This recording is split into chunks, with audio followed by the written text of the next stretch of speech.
ភ្ញាក់ពីគេងមកឃើញចេកទុំយកមកទាំងស្ទងគាត់ទៅលើកស្ទងមកជ្រុះអស់អើយគិតអីមិនតាន់មិនដឹងធ្វើអីមានតែបោកដាក់ហាលឡើងឯង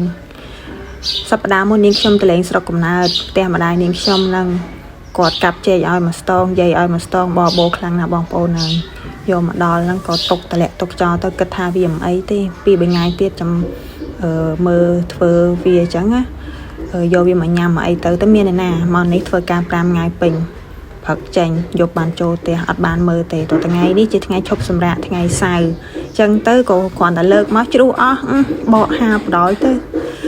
ហើយព្រឹកនេះងើបមករៀងជ្រេដែរអញ្ចឹងទៅវល់ស្មារតីហើយមិនដឹងថាធ្វើអីនៅអីទេពុកម៉ែយ៉ានេះផ្លូវចិត្តប៉ះតង្កេតខ្លាំងរឿងប្រទេសជាតិផងរឿងផ្ទាល់ខ្លួនផងសពបែបសពយ៉ាងបើវិទ្យុបើកទូបើក Facebook អីឃើញតែព័ត៌មានតាំងទឹកភ្នែកទឹកសម្បល់ប្រជាជនអូយពិតជាមិនដឹងថាមានអារម្មណ៍ណាធ្វើការងាររស់ស៊ីអីទៀតទេប៉ុន្តែណាហើយទៅត្រូវតែរៀនប្រឈមមុខជាមួយនឹងការពិតរស់នៅជាមួយនឹងភាពជាក់ស្ដែងមិនសមបន្តិចម្ដងទៅយូរទៅវានឹងល្អប្រសើរឡើងហើយណាថ្ងៃនេះងើបមកសំណាងហើយមានម៉ូយសាច់ជ្រូកគាត់មកដល់មុខផ្ទះបើហើយជើងជ្រូកគាត់បដោយទៅតែជើងជ្រូកនេះខ្ញុំកាប់យកត្រឹមកផ្លូវហើយទៅចកចុងជើងឲ្យយកទៅវិញហើយបន្ថែមជាមួយនឹងសាច់3ជាន់នោះមកភ្ជួរដែរដើម្បីខតាពាំងក្រៀមហើយតាពាំងក្រៀមហ្នឹងក៏បានមកពីស្រុកដែរអ៊ំក៏ធ្វើក៏ផ្ញើមកឲ្យ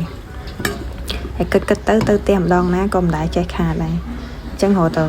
គួរតែឆ្លៀតពេលទៅឲ្យបានញឹកញាំបន្តិចឬសូអញ្ចឹងម៉ែអន់ចិត្តស្ទើរនេះកូនអញឲ្យទៅមកប្រមូលអស់ហើយមកគូតឡានហ្នឹងហូបបានរាប់ខែឥឡូវក៏ចាប់ផ្ដើមហាន់សាច់ជ្រូកយើងបន្ទាប់ពីលាងទឹកក៏ដករោមកោបកស្បែក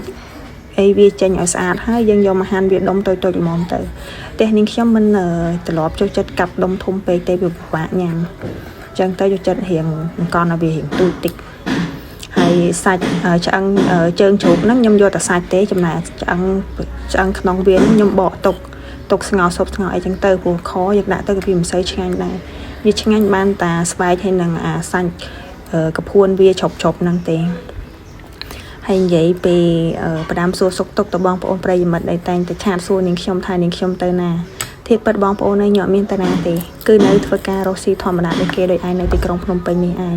តែគ្រាន់តែថាមួយរយៈដែលនាងខ្ញុំទទួលតួនាទីថ្មីនេះវារៀងរវល់បន្តិចអញ្ចឹងទៅកម្លាំងកាយអស់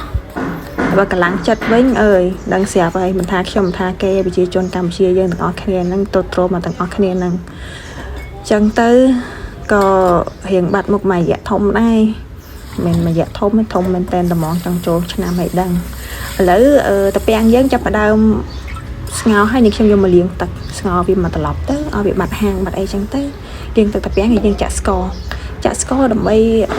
កូរស្ករខតាពាំងជើងចូលរូបមន្តវាគ្មានស្អីខុសគ្នាទេវាដូចតែគ្នាហ្នឹងចិត្តចំណូលចិត្តម្នាក់ចង់ចូលចិត្តទ្រពតាមគ្រួសារធ្វើបែបណាក៏ធ្វើបែបហ្នឹងទៅអត់មានអីខុសអត់មានអីឆ្គងទេថ្ងៃនេះចង់អួតប្រាប់បងប្អូនថាជាថ្ងៃទី1នៃការឈប់សម្រាករបស់នាងខ្ញុំ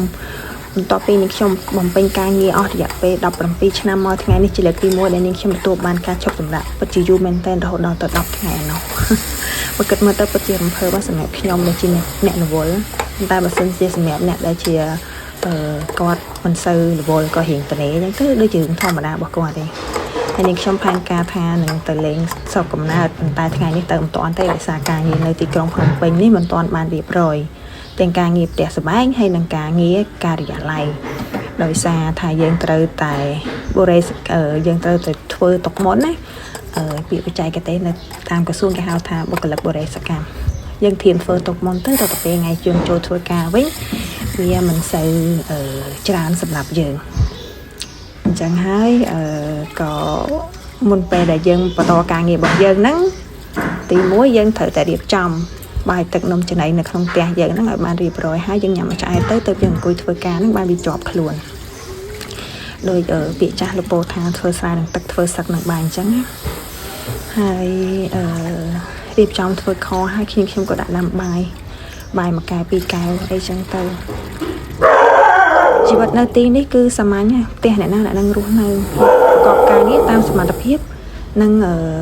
កម្លាំងរបស់យើងចេះជំនាញអីយើងទៅធ្វើហ្នឹងទៅអត់មានដូចថា អ្នកណាគៀបសង្កត់លើយើងថាឲ្យធ្វើបានឬមិនធ្វើបានទេពីព្រោះយើងរស់នៅក្នុងប្រទេសប្រជាធិបតេយ្យមិនមែនយើងប្រើច្បាប់កុម្មុយនីសទេណាហើយនាងខ្ញុំគឺចូលចិត្តជីវិតបែបសាមញ្ញធម្មតាការរស់នៅដោយគ្មានការបៀតបៀនចំណែននឹងទាឈ្នានេះគ្នារស់នៅតាមសមាជីវរៀងខ្លួនហើយយើងលាងតង្កហើយនាងខ្ញុំមានទម្លាប់មួយគឺយកទៅចាក់ជាមួយនឹងតំណាំនៅមុខផ្ទះនិយាយពីថាដើរចោលផ្ទះប្រហែលថ្ងៃហ្នឹងបងប្អូនដឹងហើយស្ដាយផុតគឺមកអមអូយល្អមែនទែនមិនទាន់បានថតផងមកវិញងាប់បាត់ឥឡូវផ្ដាំទៅអ្នកម្ចាស់មកអមបើសិនជាបានលឺហើយជួយជីកឲ្យមកគុំពីគុំទៀតមកយកមកលបុនហ្នឹងគឺងាប់បាត់ហើយឥឡូវខយើងចាប់ផ្ដើមរៀងទឹកហើយយើងក៏ចាក់ទឹកចូលចាក់ទឹកចូលងាស់វាមកពុះពីពុះទៅគឺឆ្អិនញ៉ាំបានហើយហើយមួយរយៈនេះបរិយាកាសនៅទីនេះរៀងក្តៅត្រជាក់អញ្ចឹងទៅគ្រប់គ្នាហ្នឹងដូចជាសុខភាពមិនសូវល្អហ្មងទេផ្លូវចិត្តប៉ាតង្កិចហើយសុខភាពខាងក្នុងហ្នឹងក៏វារៀងត្រុតត្រោមដែរក្តៅជាផ្ដាសាយក្តៅក្នុងលៀមពងកពងបែកមាត់និយាយពីថាខ្ញុំមកធ្វើម្ហូបលង្ហំហានទិញសាច់ជ្រូករាប់គីឡូតែនេះចំណូលចិត្ត my favorite ហ្នឹងគឺលៀសមិនថ្ងៃនេះអត់ហាលេគេយកមកឆាព្រោះលៀសខែនេះដឹងស្រាប់ហើយធាត់ណាសិតតែសាច់ឡើងប៉ោងហ្មងឃើញពីតាទៅតុបចិត្តបានទិញ2កំប៉ុង 3,500 2កំប៉ុងហ្នឹងទៅឆាមួយចានទៅរួចបាត់ម្ហូបបំពេឃើញវាសាមញ្ញអញ្ចឹងមកពេលមិនដល់1រៀលផងហើយហេតុអីក៏ឲ្យជីវិតយើងតានតឹងណោះនិយាយលេងអានេះសម្រាប់តែខ្ញុំអ្នកកំណត់ជីវភាពបែបជាកូនកសិករអញ្ចឹងទៅការរស់នៅគឺវាសាមញ្ញវាមិនសូវជាស្មុគស្មាញដូចអ្នកដែលគាត់ធ្លាប់រស់នៅសុខស្នុកសុខស្រួលអីអញ្ចឹងទៅគាត់ការចំណាយរបស់គាត់ការរស់នៅរបស់គាត់វាមានរបៀបរៀបរយវាក្បាច់ក្បូរអីណាច្រើនជាងយើងវាស្មុគស្មាញសម្រាប់យើងអ្នកធម្មតាយើងក៏មិនយល់ទេហើយវីដេអូនេះដែរក៏សូមផ្ដាំផ្ញើក្តីនឹករលឹកទៅដល់បងប្អូនទាំងអស់គ្នាដែលតែងតែរលឹកសាកសួរដំណឹងពីនាងខ្ញុំពិតជាអរគុណមែនតើនៅការនឹករលឹករបស់បងប្អូនខ្ញុំនឹកស្មានថាការបាត់បង់របស់ខ្ញុំធ្វើឲ្យគ្រប់គ្នាមានការព្រួយបារម្ភយ៉ាងនេះសោះ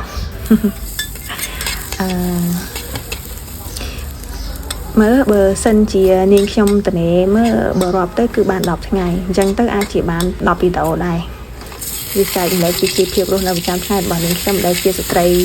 នឹងគេហៅជាស្ត្រីអីវិញនេះអូមេផ្ទះផងធ្វើការងារក្រៅផងបងប្អូនអាចអ្នកណាដឹងអាចជួយដាក់ឈ្មោះឲ្យផងទៅហើយគេថាភាគច្រើនគេថាស្ត្រីមេផ្ទះប៉ុន្តែខ្ញុំនេះវា two function អាមេផ្ទះក៏ធ្វើអាក្រៅផ្ទះក៏ទៅធ្វើអញ្ចឹងទៅក៏មិនដឹងថាខ្លួនឯងជាស្អីពិតប្រាកដដែររាល់ថ្ងៃនេះតាណាក៏បានដែរណោះហើយផែនការរបស់នាងខ្ញុំតាំងពីដើមឆ្នាំមកនាងខ្ញុំថាឈប់សម្រាប់ចុងសប្តាហ៍នេះនាងខ្ញុំនឹងទៅលេងផ្ទះអ៊ំរបស់នាងខ្ញុំនៅឯសៀមរាបខំត្រៀមប្រេប្រងខ្លួនឌីសនឹងកក់សបុតឡានក្រុងរួចហើយក៏ណាត់មិត្តភ័ក្តិថាទៅលេងដែរមិនទាន់បានអីអស់សាក់លផ្ទុះសង្គ្រាមចឹងមកឥឡូវហ្នឹងក៏ plan ហ្នឹងរលាយអស់ហើយឥឡូវហ្នឹងក៏ផ្លាស់ប្ដូរផែនការវិញតែមិនដឹងទៅណាទេ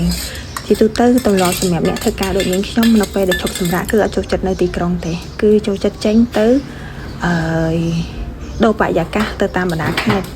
ដែលមានទេសភាពប្លែកត្រជាក់ភ្នែកពណ៌បៃតង